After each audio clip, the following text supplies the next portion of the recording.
Il a hâte de 2020. Il s'appelle Lucas Richer, il est pasteur campus à l'EPP Marseille. Me voici. Je suis trop content d'être là parmi vous.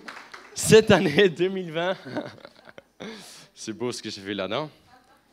Merci beaucoup. C'est bon, je reste en bas aujourd'hui. J'ai amené ma petite canne. Est-ce que vous êtes en forme? Est-ce que vous avez hâte de ce que Dieu a prévu 2020? Ouais. On commence demain avec notre semaine jeûne et prière. Juste point info, vous avez des jolis livres qui vous accompagnent pendant une semaine de jeûne et prière, parce que dans l'Église, nous avons un seul désir. On ne veut pas juste que Dieu bénisse nos projets, mais on veut aligner nos vies avec la volonté de Dieu. On veut chercher la face de Dieu, on veut jeûner, ça veut dire se priver de quelque chose de vital pour nous. Pas pour montrer à Dieu nous sommes des bons chrétiens, mais pour dire Dieu, nous avons besoin de ta face. Et pendant que je mange, je peux aussi prier. Je veux me priver de quelque chose pour entendre ta voix, pour m'approcher de toi, pour ne pas être distrait à gauche, à droite, mais je veux jeûner. Et nous, dans l'Église, on veut jeûner pour s'approcher de Dieu. Jeûner, ça veut dire ne pas manger. Ne pas manger pour s'approcher de Dieu, pour entendre la face et la voix de Dieu, pour construire ma vie et mon année 2020 sur sa parole, sur ses promesses, sur ce que Dieu m'a parlé et sur ce que la Bible me parle dans la vie quotidienne et pas ce que je sens de faire. Mais donc, l'Église, n'importe quel campus, n'importe quelle implantation, on veut jeûner et prier parce que Dieu est au centre de tout ce que nous faisons.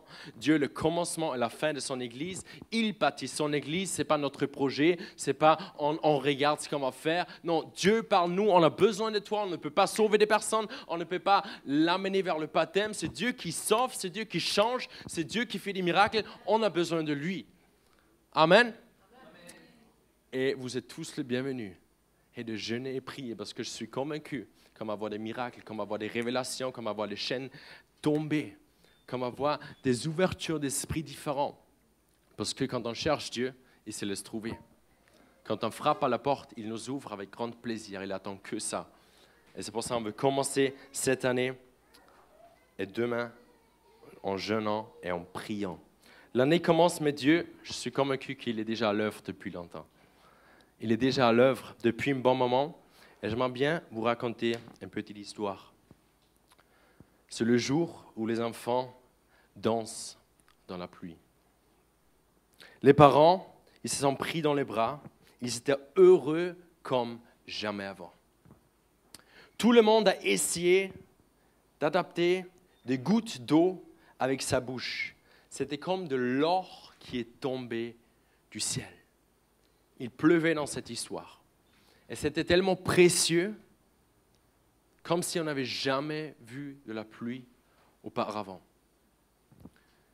Dans cette histoire, on doit s'imaginer, ça s'est passé 100 avant Jésus-Christ. Ça veut dire juste les grands-parents de l'époque de Jésus. C'est juste la génération avant Jésus, 100 ans avant Jésus. Les enfants courent et ils sont heureux de voir la pluie. Les parents, ils sont tellement contents. Ils se prennent dans les bras, plus beau jour de leur vie. Un peuple qui n'a pas vu la pluie depuis des années revoit des gouttes d'eau tomber du ciel. Tu te dis, en fait, en tant que Marseillais, on n'aime pas trop la pluie. Du coup, je n'arrive pas trop à m'imaginer de quoi ça ressemble. Quand tu ouvres la fenêtre et tu vois la pluie, tu dis pas, je vais sortir, je vais les attraper avec ma bouche. C'est tellement beau. C'est de l'or qui tombe. Non, je dis, soleil, reviens. Seigneur, je ne sors pas de ma chambre. Dès que tu ne fais pas venir le soleil, je te supplie.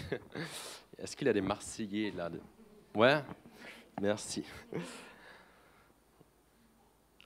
Et ça, c'est un peuple qui était en danger d'être éliminé. La génération avant Jésus-Christ était en danger d'être éliminée car il ne pleuvait plus. À cette époque, Ça voulait dire quoi? Ça veut dire nous n'avons pas à manger, nous n'avons pas à boire parce que nos puits sont à sec. Nous n'avons plus rien à boire. Nous n'avons rien à manger parce que toute la récolte est détruite. Les agriculteurs, c'était des personnes qui ont cultivé la nourriture et on a mangé de ce qu'on a sémé. Et du coup, tout un peuple n'a plus rien à manger, n'a plus rien à boire. Et c'était aussi une génération qui a vaguement entendu parler de Dieu.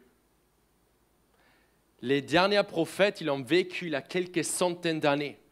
Il n'y a plus de prophètes du peuple d'Israël. Il n'y a plus de personnes qui parlent de Dieu vivant. Il n'y a plus de miracles. Il n'y a plus la mer Rouge qui s'est ouverte. Il n'y a plus toutes ces histoires. On n'a plus vraiment entendu parler de Dieu qui agit. C'était peut-être des histoires qu'on a entendues un jour. Peut-être quelques anciens se rappellent d'un Josué, de certaines personnes. Apparemment, il existe ce Dieu-là. Imagine-toi, c'est une génération qui a juste entendu parler vaguement que peut-être il y a un Dieu. Et on se trouve dans cette situation-là.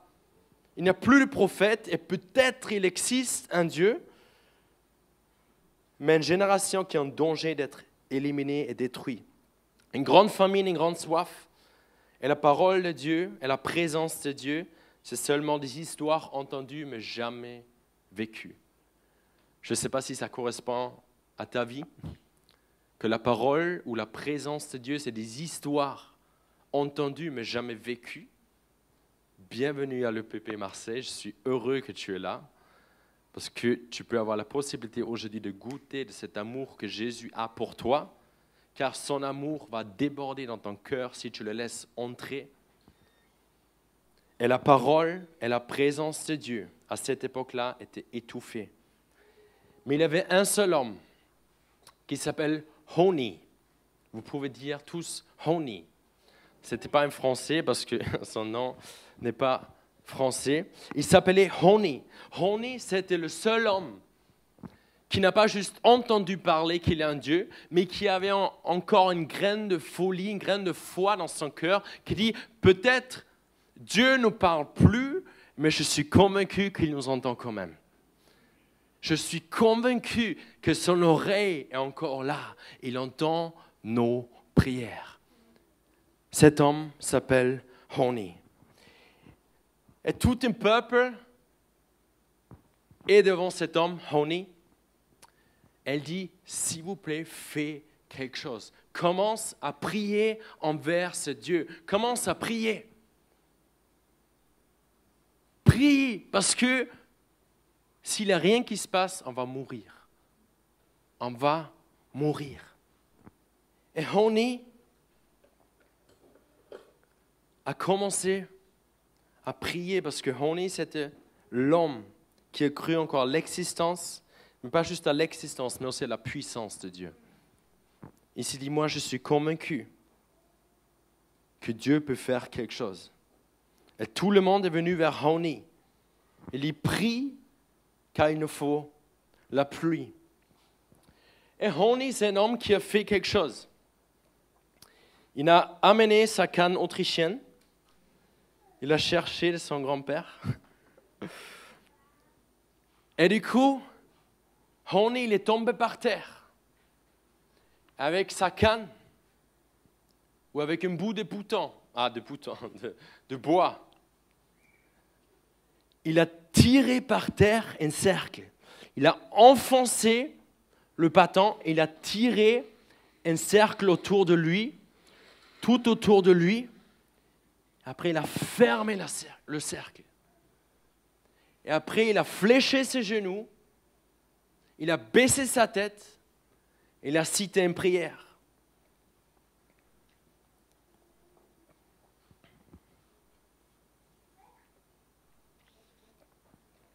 Dieu de l'univers, je jure devant ton grand nom que je ne vais pas sortir de ce cercle avant que tu n'aies pas montré ta miséricorde envers tes enfants.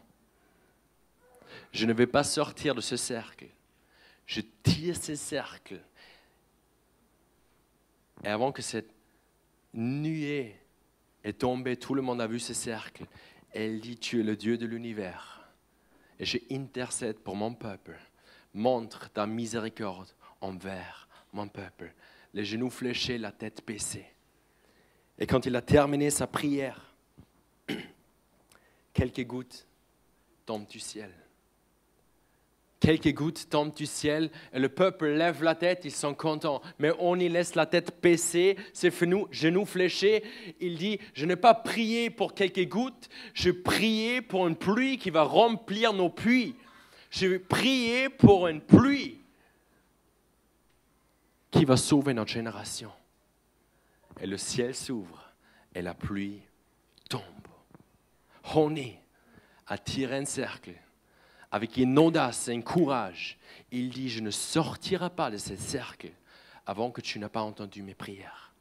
Je ne sortirai pas de ce cercle. Est-ce que c'est courageux? Oui. Est-ce qu'il y a un grain de folie dedans? Oui. Est-ce qu'il y a une foi dedans? Oui. Et vous savez quoi? Peut-être je te dis, je n'ai jamais entendu parler de cette histoire dans la Bible parce que ce n'est pas écrit dans la Bible, c'est écrit dans le Talmud. Le Talmud, c'est des commentaires dans le judaïsme rabbinique, c'est des explications et des commentaires qui citent la Torah, qui citent l'Ancien Testament, qui donnent des explications de vie et des histoires et des témoignages, comment tu peux appliquer ce que tu connais déjà, la loi ou l'Ancien Testament, la Torah. Et le Talmud, c'est le livre qui a donné des commentaires et des applications. Et dans ce livre, on peut lire de Honi. Et peut-être nous, on ne connaît plus ce livre, on ne connaît plus ces histoires, ils sont peut-être même pas importants, mais le principe pour nous est tellement important. Quelles sont nos prières audacieuses et courageuses qu'on lance au ciel cette année 2020? Quelles sont nos prières où on s'enferme dans notre chambre, on s'enferme dans ce cercle, on dit « Seigneur, je veux que tu agis ». Seigneur, je ne vais pas sortir de cette chambre, de ce cercle, avant que je n'ai pas entendu ta voix. Seigneur, je prie pour mes enfants, et je prie, et je prie, et je ne lâche pas l'affaire. Seigneur, je veux voir que tu agis, car tu as des promesses que tu nous as données, que tu es le Dieu qui guérit, que tu es le Dieu qui est notre provision, que tu es le Dieu qui fait tomber la pluie. Et peut-être aujourd'hui, mais nous sommes dans une génération où on n'ose plus trop de prier courageusement. De dire, en fait, ouais, je prie certaines prières que moi-même, je pourrais le faire en fait. Si Dieu fait rien, moi, je le fais. Seigneur, donne-moi plus de patience. C'est pas si courageux que ça. Plus de patience, c'est un fruit de l'esprit. Commence à chercher Dieu un peu et tu deviens plus patient parce qu'il te donne des épreuves dans lesquelles tu seras plus amené à la patience. Mais c'est l'histoire de Honi qui me montre, moi, donc Luki, et quand je lis cette histoire, c'est basé sur un livre qui s'appelle Faiseur de cercle. Et du coup, cet homme, quand je le lis, ça m'a frappé parce que je me suis dit, comment elle va ma vie de prière? Est-ce que j'ai des cercles que je tire encore? Est-ce que je prie avec courage ou je prie d'une manière que si Dieu fait rien, je le rends possible? Quelles sont mes prières? Courageux. Et Dieu attend que ça. Vous savez, Dieu honore les prières courageuses. Quand Moïse il sent devant la mer Rouge, il dit, ok, je vais l'ouvrir, Dieu fait quelque chose, tape avec cette bâton, je vais l'ouvrir, avec joie je le fais. Ou Élie, quand il lance une hache en métal, il lance dans l'eau et elle nage. Et tu dis, c'est métal, normalement ça flotte pas sur l'eau. Et Dieu le dit avec plaisir, parce que je cherche des prières courageuses et je cherche des personnes qui ont foi envers moi. Ressusciter des morts, guérir des aveugles. Dieu cherche des prières audacieuses parce qu'il est le Dieu d'impossible. Peut-être, j'aimerais bien te rappeler cette année 2020, Dieu est le Dieu de l'impossible. Quand est-ce que tu pries pour des choses qui te sont impossibles? Ou est-ce que tu as abandonné de prier, de croire des choses qui te sont impossibles parce que tu étais déçu, parce que tu ne l'as pas vu de temps en temps, que ça se passe comme tu aimerais bien se passer. Du coup, tu n'as plus fermé le cercle entier, mais tu as laissé une petite porte et tu dis, si jamais ça ne se passe pas, ben, je peux sortir encore. Ou tu dis, je ferme ce cercle et Seigneur, je crois que tu crois, je ne vais pas sortir de ce cercle. Car tu es le Dieu d'impossible. Et je veux te croire. Je veux croire. Je veux recommencer à croire. Moi, je suis pasteur, mais moi, je veux recommencer à un Dieu de l'impossible, que mes prières sont remplies de courage et de l'audace. Je crois, nous tous, on a besoin d'une pousse. Qu'on soit rappelé que Dieu est ce Dieu de l'impossible et que nous avons besoin de courage pour voir des choses de l'impossible. J'aimerais bien vous amener vers cette histoire que vous connaissez peut-être si vous avez déjà lu de temps en temps dans la Bible. C'est l'histoire de Josué. On peut les lire en Josué 6.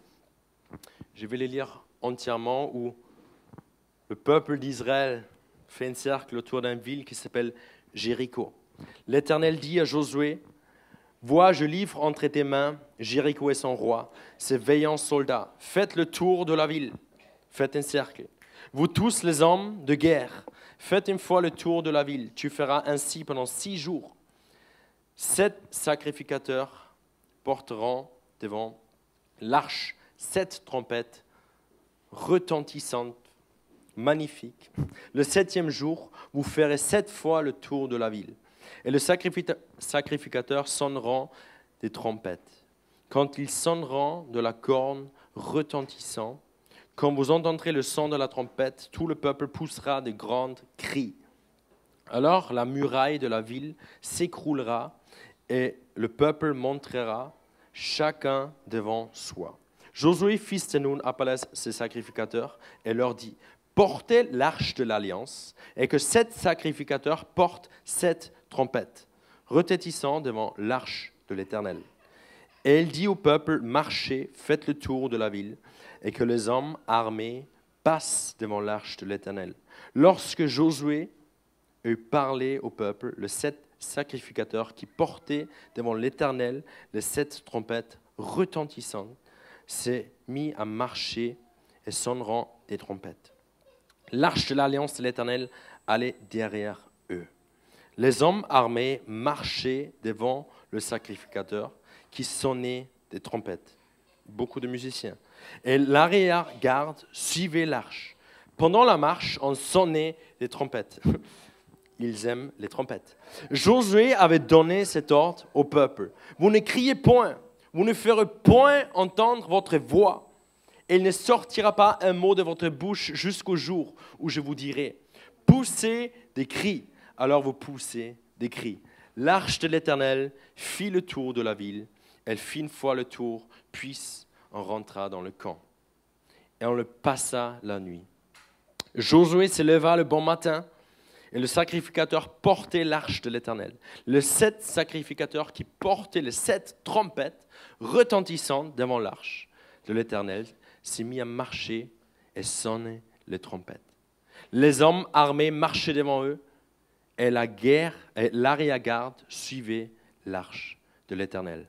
Pendant la marche, on sonnait des trompettes. Ils firent une fois le tour de la ville. Le second jour, puis ils retournent dans le camp.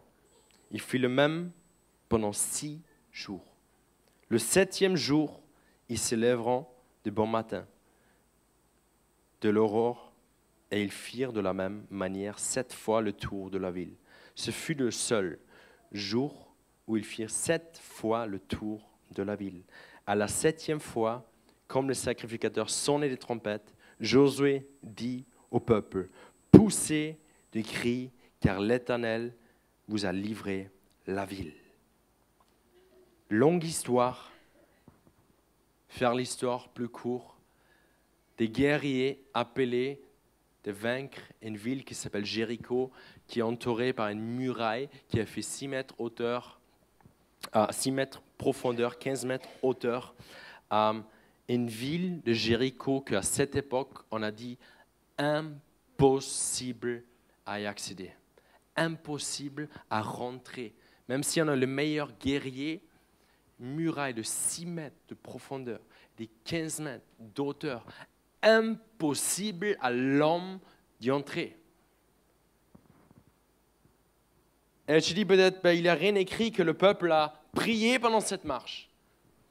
Ils ont juste marché et joué la trompette de temps en temps, mais sinon ils n'ont pas prié. Mais j'imagine un peu, quand tu es devant une situation impossible à l'homme, je ne sais pas si tu es déjà face à des choses impossibles. Ma réaction est, je commence à prier parce que je ne peux rien faire d'autre. Je prie et je supplie Dieu, Seigneur, fais quelque chose. Seigneur, agis. Le chiffre 6 signifie la chose qui est possible par l'homme. Ça veut dire 6 fois, ils ont entouré cette muraille. Et il dit le 7e jour, 7 fois, parce que 7, c'est l'accomplissement de toutes choses. C'est l'œuvre de Dieu, c'est le chiffre biblique, c'est le chiffre de Dieu. Il dit le 7e jour, marche 7 fois, en total 13 fois, et cette muraille s'effondrait. Quelle bonne nouvelle! Mais tu dis oui, c'est une histoire biblique, c'est super beau, mais j'ai rien à faire avec des murailles, avec 15 mètres hauteur, mais il y a des choses impossibles à toi dans ta vie. Il y a des Jéricho dans ta vie, où tu es là et tu dis, ok, comment on va faire? À cette époque-là, tu te dis peut-être, mais pourquoi? Ouais, c'est une méthode bizarre. C'est une méthode que Dieu a donnée. C'est une méthode où peut-être le premier jour, tu es encore plein d'enthousiasme. Tu te dis, ouais, allez, on va vaincre ça. Si Dieu l'a parlé, ça va bien se passer. Mais c'est seulement Josué qui était au courant combien de fois il faut tourner. Mais pas tout le peuple. Ils ont cru. Du coup, ils ont marché et marché. 2e jour, 3e jour, 4e jour. Et tu dis, franchement, quand tu rentres à la maison, ta femme te demande, mais qu'est-ce que tu as fait? Ben, écoute, aujourd'hui, on a marché. Hein? Et ben, tu t'es battu quand même. Non, aujourd'hui, on a marché. Et tu as fait quoi d'autre? Rien. Ah ouais, tu es payé pour ça? Ben oui. Dieu a parlé. Et tu te dis, ah ouais, ça devient bizarre. Et demain, vous faites quoi? Je ne sais pas. On verra. Beaucoup de visions. Le 6e jour, on va marcher. Et tu sais quoi, le mur n'a pas bougé un seul centimètre. Et tu te dis, franchement, est-ce que ça sert à quelque chose encore? On marche, on marche, on marche, on marche. Ça fait déjà des kilomètres qu'on marche. Est-ce que ça sert à quelque chose? De temps en temps, quand on prie, on se demande, est-ce que ça sert à quelque chose encore? Je tourne, je me fais ce cercle, je fais ce cercle. Et tu as prié pour tes enfants, tu as prié pour la guérison, tu as prié pour beaucoup de choses. Tu te dis, est-ce que ça sert à quelque chose encore? Mais peut-être tu es en rang numéro 6 et de juste avoir rang numéro 7. Et 7, c'est là où Dieu agit. Et 7, c'est là où tu vois la guérison. Et 7, c'est là où tu vois l'œuvre de Dieu. Et 7, c'est là où tu vois la guérison. Et 7, c'est là où tu vois ton enfant se retourner vers Dieu. Et 7, c'est là où le ciel s'ouvre et la provision tombe. Et 7, c'est là où tu recommences à croire et à vivre, où tu recommences à retrouver l'espoir. 7, c'est le jour où les murailles sont tombées. Peut-être tu es en rang numéro 4, 5, 6, mais je veux t'encourager. Recommence à prier.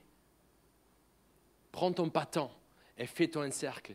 Mais vous savez quoi? Aujourd'hui, nous avons un problème. Parce qu'on voit cette histoire de Jéricho, on voit qu'il y a un cercle, on voit qu'il y a un but clair. Mais aujourd'hui, on est dans une génération où je ne peux même plus définir mon Jéricho. Là, c'était clair, nous avons un but, on veut vaincre Jéricho, que ce muraille tombe. Mais quelle est la chose pour laquelle tu veux prier, tu veux plier des genoux? Est-ce que tu peux le nommer? Et de temps en temps, on ne peut plus le nommer. Parce qu'on n'a plus une vraie vie de prière. Du coup, je ne peux pas vraiment tirer ce cercle et dire, je veux voir ça. Et je plie mes genoux. On ne reçoit pas ce qu'on veut car on ne sait pas ce qu'on veut. C'est notre génération. Amen. Parce que je peux avoir un Samsung, mais je peux aussi avoir un iPhone. C'est un exemple très light.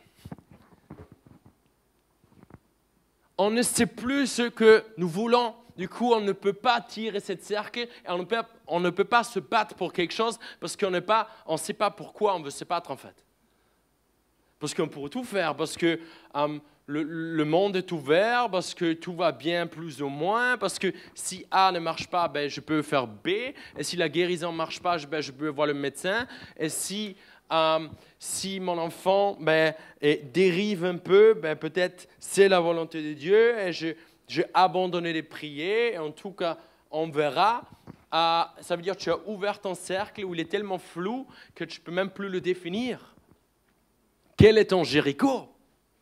Quel est ton cercle? Qui est dans ton cercle? Qu'est-ce qui est écrit dans ton cercle? Pourquoi tu es prêt de flécher tes genoux et de dire, Seigneur, je veux voir la pluie tomber. Je ne sortirai pas de ce cercle avant que la pluie ne tombe pas. Jéricho peut s'appeler différent pour chacun de nous. Jéricho peut être la provision. Jéricho peut être ton mariage ou ton couple sauvé. Jéricho peut être la guérison. Jéricho peut être tes enfants qu'ils reviennent vers Christ. Jéricho peut être plein de choses pour toi et pour moi. Mais j'ai mis sur chacune de vos chaises des petites fly avec un cercle dessus. Peut-être il est tout chaud parce que depuis ce matin tu es assis dessus. Ça veut dire que ton Jéricho s'est chauffé pour un bon début de l'année 2020. Quand tu prends ces fly, tu vois un cercle dessus qui est vide. On commence cette année en jeûnant et en priant. Et je prie que tu trouves quelque chose à écrire dans ce cercle.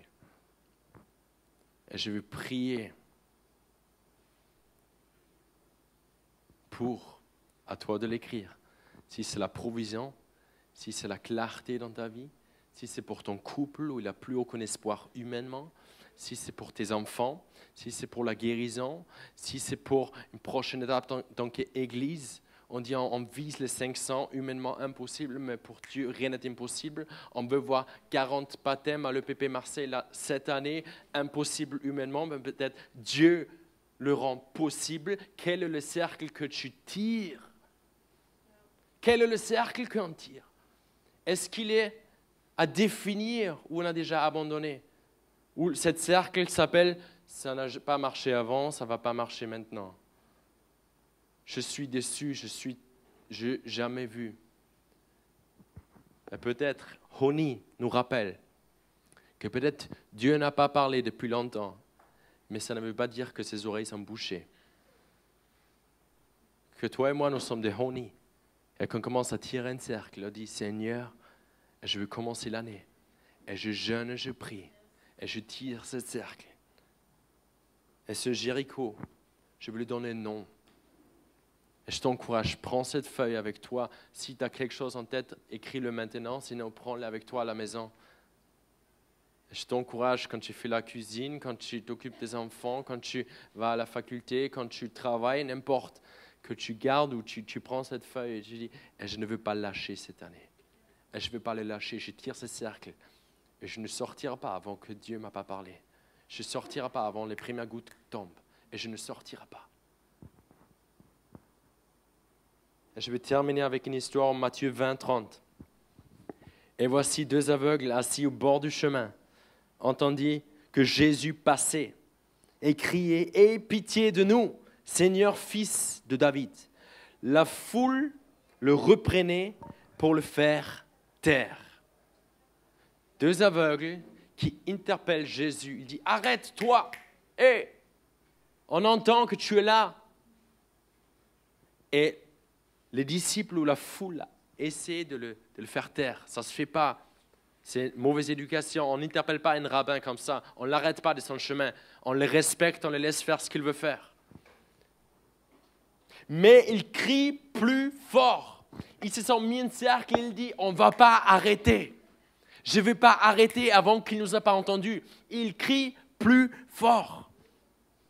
Aie pitié de nous, Seigneur, fils de David. Jésus s'arrêta, les appela et dit, que voulez-vous que je vous fasse? Et ça, c'est le moment où tu te dis, franchement, Jésus, déjà, la situation est un peu délicate. On a essayé de le faire taire, maintenant il entend ton oreille, tout va bien. Et tu le demandes, ils sont aveugles, tu vois qu'ils sont aveugles. Parce que Jésus, tu n'es pas aveugle. Eux, ils sont aveugles, 2 personnes devant toi. Et tu le demandes, qu'est-ce que vous voulez que je fasse? Qu'est-ce que vous voulez? Tu dis, Jésus, tu vois bien leurs besoins. Tu vois leurs besoins. Jésus voit ton besoin. Mais Jésus veut que tu nommes ce que tu veux voir dans ta vie. Il a demandé 2 aveugles. Qu'est-ce que vous voulez que je vous fasse? Parce qu'il veut, notre cœur, il veut qu'on demande. Il veut qu'on tire nos cercles et qu'on nomme la chose avec laquelle on s'approche envers lui. Il connaît nos besoins, oui. Mais il veut qu'on s'approche de lui et qu'on commence à prier et tirer nos cercles. Dis, Seigneur, aie pitié de nous, aie pitié de nous. Je ne peux pas voir.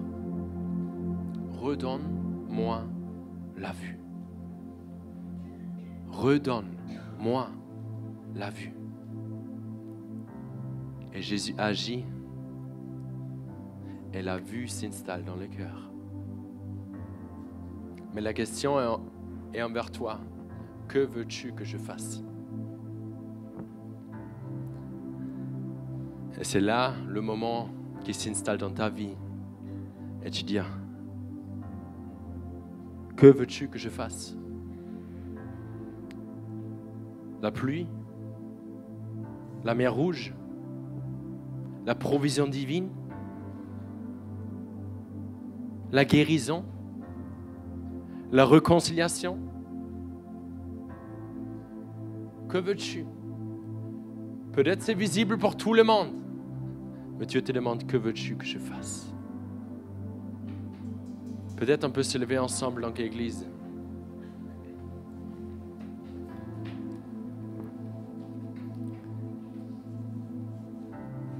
Cette prédication est poussée vers la prière.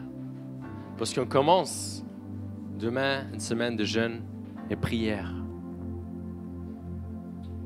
Parce que nous sommes convaincus que c'est tellement important. Que oui, Dieu connaît tes besoins. Oui, Dieu sait quoi faire. Dieu est souverain. Dieu est tout puissant. Mais Dieu veut premièrement une relation avec toi. Il veut entendre le son de ta voix. Il veut voir tes cercles. Il veut voir tes genoux fléchés pour dire, je vois mon enfant. Je t'entends. Mais à toi et de moi de définir nos Jéricho, de définir nos cercles, de dire, Seigneur, me voici. Ça sont mes sujets. Ça, c'est ma clarté. Et juste à la fin du culte, nous avons une équipe de prière qui est là pour prier avec toi. Et je vais terminer, je vais prier pour nous, pour vous. Et que tu peux prendre cette histoire de honey avec ce bâton et tu peux prendre ton feuille avec ce cercle. Et tu le remplis en priant, ici ou à la maison.